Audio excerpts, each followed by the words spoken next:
Estimados lectores, bienvenidos a una entrega más de Derecho y Literatura, el derecho en la literatura. El día de hoy tenemos el placer de entrevistar al maestro Rafael Caballero, autor del artículo denominado El hombre bicentenario de Isaac Asimov y la libertad e igualdad en el derecho constitucional. Muchísimas gracias, Rafa, por estar aquí. Muchas gracias, Oscar. Te lo agradezco mucho la invitación. Oh, gracias. Estimado Rafa, para los lectores que no han tenido el placer de leer El hombre bicentenario de Isaac Asimov, ¿podrías contarnos brevemente, en grandes líneas, de qué trata esta novela? Claro que sí, Oscar. Mira, es una novela que se inserta en una serie de cuentos y de novelas de Isaac Asimov que hablan sobre robots. Ya sabemos que Isaac Asimov es uno de los pioneros y uno de los más grandes promotores de ese tipo de literatura, ¿no? Es una persona con una visión futurista, brillante.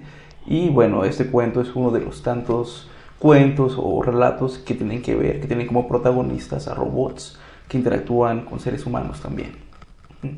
Bueno, la historia en sí habla de un robot que es manufacturado con ciertas características, y resulta que en sus conexiones positrónicas, que son conceptos que también el mismo Asimov, como bien sabes, creó y se han vuelto famosos, ocasionan que él tenga la capacidad creadora, una capacidad de imaginación, una capacidad creadora, lo que ocasiona que el robot pueda razonar de forma distinta, ¿no? Haciéndolo un robot muy particular. A la par de esto, el robot convive con una familia de seres humanos que son personas muy amables con él, ¿no? Muy correctas, y en ese sentido le brindan estima, cariño, y él va aprendiendo conceptos, emociones, sentimientos propios del ser humano, y empieza a anhelar su libertad en un principio y después su igualdad, es decir, desea ser primero libre, porque obviamente al ser un robot doméstico es propiedad de la familia. Primero busca su libertad y más adelante busca su igualdad, ¿no? Desea convertirse en un ser humano. Entonces el cuento transita durante todo su lucha, su camino hacia esos objetivos. Proceso que tarda 200 años, ¿no? Sí. O sea, 100 años para la libertad y 100 años para la igualdad, me parece, ¿no? Sí, es algo así. Me parece que para la libertad es un poco más breve el tiempo. En el cuento realmente no especifica de manera muy, clara, exacta, cuánto es el tiempo que dura en el proceso de libertad. Pero el camino más difícil es ya para la igualdad. Es decir, tienen que pasar varias generaciones de familiares de la familia original, ¿no? Para que vayan apoyándolo en su lucha por la igualdad, que justamente la consigue ya hacia los 200 años, ¿no? Y de ahí el nombre del hombre bicentenario, que también es una metáfora, es decir, no me lo hayas preguntado, pero te lo comento, es una cuestión de que un juego de palabras, porque el cuento está escrito en un contexto donde Asimov y otros autores les piden que escriban sobre el bicentenario de la independencia norteamericana, ¿no? Entonces es un juego de palabras del hombre bicentenario, ¿no? Es decir, haciendo referencia a esta lucha como homenaje a la independencia de Estados Unidos, pero también a la lucha del robot que va madurando sus ideas hasta buscar la igualdad. Claro, es interesante el vínculo entre la celebración del bicentenario de los Estados Unidos, de la independencia, junto con la creación de este libro, ¿no? Y la libertad e igualdad que ya vamos a abordar más adelante, ¿no? Sí, definitivamente. Es muy interesante porque justamente es de los pocos proyectos que se llevan a cabo. El cuento gana un premio, ¿no? El Hugo Award, un premio muy reconocido, y también el Nebula, que son premios a los mejores cuentos, mejores relatos. Y en ese año 1976, ¿no? Que fue el año de los festejos del bicentenario de la independencia de Norteamérica, pues gana premios por estar muy bien escrito por lo original del tema y demás, ¿no? Entonces sí, ahí hay un juego de palabras, además de que en inglés, como tú bien sabes, de Bicentennial Man puede tener una doble traducción, puede ser el hombre bicentenario o el hombre del bicentenario. Sí. Entonces creo que Asimov juega con esta parte, ¿no? Perfecto. Ahora, mi estimado Rafa, quisiera meterme un poquito más a la intentio autoris de tu artículo. ¿Qué fue lo que te inspiró? ¿Qué fue lo que te llevó a analizar desde una perspectiva jurídica, particularmente desde una perspectiva de derecho constitucional, la obra El hombre bicentenario de Isaac Asimov? Mira, Oscar, es muy interesante, te agradezco la pregunta. Resulta que yo leí el cuento, me gustan mucho estas cuestiones de la historia de los robots y demás, sobre todo cómo lo aborda Asimov. Sabemos que hay varias adaptaciones cinematográficas, en específico de este cuento, ¿no? Sí. Pero de otros también relatos de él. Está ahí Yo Robot. Y demás, ¿no?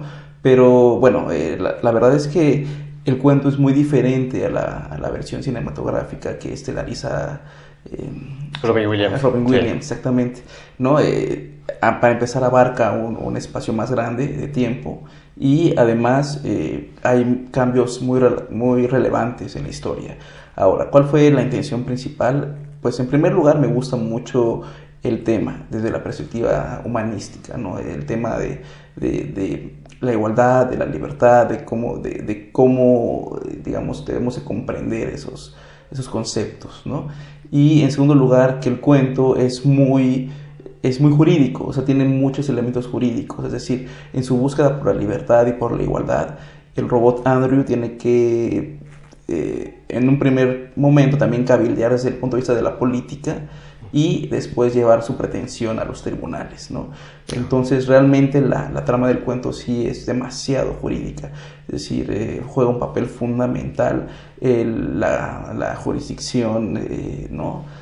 Pues de los tribunales, judicial, y también juega un tema muy importante, la política, que son dos temas que se ligan mucho al derecho constitucional. Entonces, al leerlo me pareció bastante interesante que Asimov pudiera relatar en este cuento cómo percibe el derecho, cómo percibe la justicia en el órgano judicial, ¿no? Claro que, como mencionas también, a un nivel judicial, a un nivel de proceso, la película, porque pues la hemos visto, ¿no?, es muchísimo más somera, ¿no? Y el libro cuenta más detalles, tiene más argumentos jurídicos, al cual pues evidentemente al lector lo invitamos a leer, ¿no? Por supuesto. Ahora, Rafa, mi otra pregunta sería, desde tu perspectiva, desde la perspectiva del artículo, ¿cuál es la importancia del hombre bicentenario de Isaac Asimov para la comprensión o la enseñanza del derecho constitucional, en particular la libertad e igualdad de las personas? Una pregunta muy interesante, de hecho es, digamos, muy ligada a lo que me preguntaste hace un momento sobre la intención del autor para escribirlo. Mira, como tú sabes, yo me he especializado en temas de derecho constitucional, es el área que me llama más la atención dentro del derecho. Y el derecho constitucional parte de supuestos, digamos, de principios filosóficos muy claros, que son la libertad y la igualdad. Es decir, podremos rastrear la historia de las constituciones desde la antigüedad y demás, pero en términos modernos es justamente los conceptos de libertad e igualdad los que generan las cartas de derechos modernas y contemporáneas. Me refiero, ya sabes tú, a la Carta Magna, Bill of Rights, la Declaración de los Derechos del Hombre y del Ciudadano.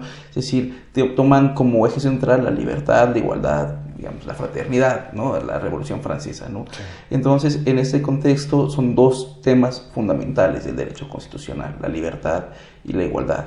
Yo creo que la importancia que tiene el cuento y su gran aportación para el estudio del derecho constitucional es poder percibir desde una perspectiva literaria, ¿no?, y comprender la libertad y la igualdad y la importancia de su lucha a través de un personaje que es un robot, pero es tan humano que podemos identificarnos con él, ¿no?, con su lucha. Entonces, de repente podemos entender esos conceptos que a simple vista son sencillos de entender. Es decir, la libertad podría parecer muy sencilla de entender, ¿no? Quiero ser libre y ya.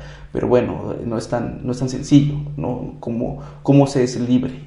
es una cuestión que no depende nada más de un aspecto jurídico, sino también de un aspecto social y también de un aspecto moral y ético. Y lo mismo con la igualdad, ¿cómo se es igual? ¿Realmente somos iguales como seres humanos? El robot quiere ser igual a un ser humano, pero los seres humanos no se lo permiten. Y así pasa con diferentes, digamos, personas, ¿no? Individuos en la sociedad, no todos somos iguales, a pesar de que el derecho tiene esta pretensión. Lo cierto es que en los hechos algunas personas se sienten distintas, y poderlo analizar y poderlo comprender a través de este cuento me parece que es bastante interesante. Y no solamente eso, sino la forma en la que lo percibe, lo plantea Asimov. Tú sabes que lo bonito de la literatura también es la forma en la que se utilizan los diálogos, la forma en la que se utilizan los argumentos. Entonces el cuento tiene diálogos muy interesantes, y en esos diálogos podemos encontrar filosofía, mucha filosofía. Es decir, sin hacer referencia directa a autores como Hobbes, Rousseau, Locke, Kant, ¿no? El cuento los menciona, bueno, no los menciona, pero se perciben sus ideas en los diálogos. Entonces creo que eso es muy interesante. O sea, la aportación en sí es poderle enseñar a los alumnos, a las personas, a los profesores, la importancia que tiene, digamos, luchar por la libertad y por la igualdad, y todas las consecuencias a través de un relato que aparte es muy interesante y muy actual, porque como sabemos, hoy por hoy la tecnología va avanzando a grandes escalas, y no sabemos si en un futuro podría haber robots como Andrew. Claro, entonces la cuestión que plantea puede ser una cuestión que en unos años sea real, o sea, ya no deje de ser ficticia para convertirse en una cuestión real, ¿no? Claro, totalmente. Y estimado Rafael, antes de terminar, ¿te gustaría agregar algo más? Sí, muchas gracias, Oscar. Bueno, resaltar que es un gran proyecto, ¿no? Sobra decirlo. Tú sabes, la calidad de los compañeros, los autores que escriben, la intención auténtica de promover los estudios de Derecho y Literatura. Entonces me parece que todo el libro es muy importante, es una gran aportación para los estudiantes, para los profesores de Derecho y para la corriente, ¿no? De que hemos estado trabajando todos como compañeros, amigos, ¿no? Sobre mi texto me gustaría señalar, agregar que bueno, en primer lugar me gustaría que las personas leyeran el cuento, ¿no? Porque por supuesto hago referencias a la trama del cuento, pero no es lo mismo, ¿no? Yo creo que es un texto que se debe de leer junto con el cuento para que sea realmente enriquecedora toda la experiencia, ¿no?